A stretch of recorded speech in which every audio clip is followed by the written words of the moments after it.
또라이와 꼴통들을 처리하는 두 가지 비밀 무기. 우리 주변에는 상식적으로 이해하기 힘든 사람들이 많다. 꼴통, 얼간이, 또라이, 폭군, 자아도취자, 비난을 일삼는 사람, 우울한 사람 등 비상식적인 사람들을 상대하는 비밀 무기는 뭘까? 원칙 1. 판단하기 전에 분석하라.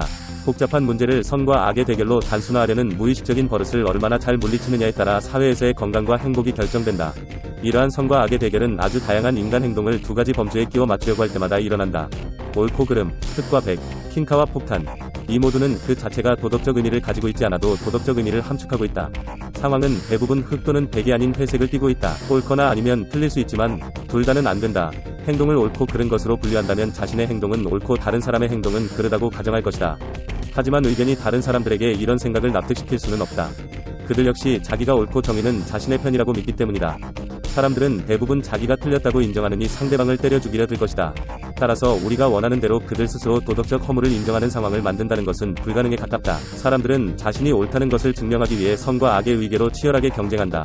이 위계가 킹카와 폭탄을 가르는 조직도와 일치하지 않으면 전쟁은 훨씬 더 사나워진다.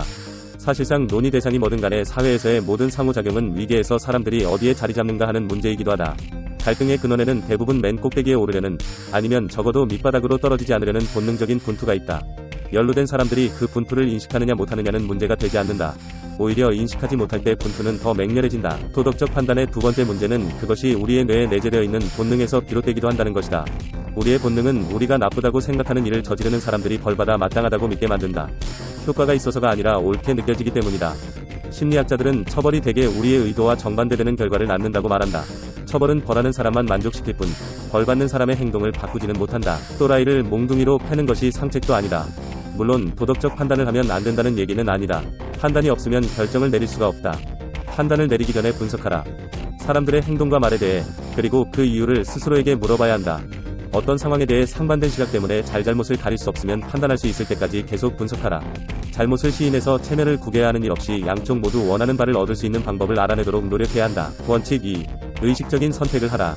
우리는 진화를 통해 사고 능력을 얻었고 그다지 동기부여가 되지 않는 일들을 무시하는 능력도 얻었다. 이러한 상황은 하고 싶은 일과 해야 하는 일 사이의 내적 갈등을 불러일으킨다. 우리는 이 갈등과 싸우면서 성장한다. 우리가 흔히 또라이라고 부르는 병적인 거짓말쟁이들은 의사소통에 대한 생각이 보통 사람들과 다르다. 그들에게는 과실을 위한 거칠애다. 그렇기 때문에 사회에서 비상식적으로 행동하는 사람들을 대할 때 다음을 명심해야 한다.